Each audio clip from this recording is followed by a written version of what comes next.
गत 24 घंटे राज्य में अधिकांश स्थान में हालुका मध्यम धरण वर्षा रेकर्ड कर पाखापाखि 8टी स्थान में प्रबल वर्षा रेकर्ड कर जोटा कि सर्वाधिक वर्षा ढेंकानाल जिलार गोंडिया ठारे 72.2 मिलीमीटर सेहीपरि ढेंकानाल भुवन ठारे 72 मिलीमीटर ता सहित अनुगुल 8 मल्लिक 68 मिलीमीटर बौद्ध कंटमाल 66.2 एवं जोटा कि कंधमाल दारिंगबाड़ 66 मिलीमीटर बलांगीर पटनागर 65.2 अनुगुल तालचेर 65 मिलीमीटर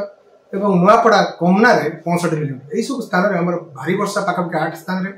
ता सहित हाराहारी वर्षा राज्य में देखा 25.2 मिलीमीटर वर्षा रेकर्ड कर स्वाभाविक वर्षा 0.6 मिलीमीटर तुलन में 3896% अधिक रही है। देखिए अन्य स्थान मध्य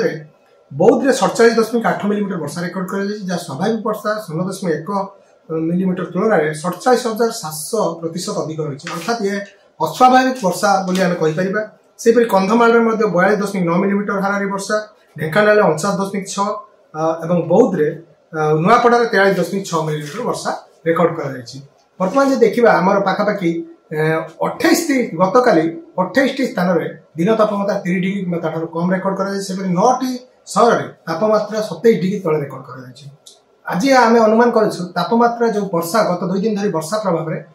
अधिकांश स्थान में 20 पाखापाखि तापमात्रा रही संभावना रही भुवनेश्वर में 19 डिग्री पाखापाखि कटक में 20 डिग्री पाखापाखि तापमात्रा दिन तापमात्रा सर्वोच्च दिन तापमात्रा रेकर्ड होबार संभावना रही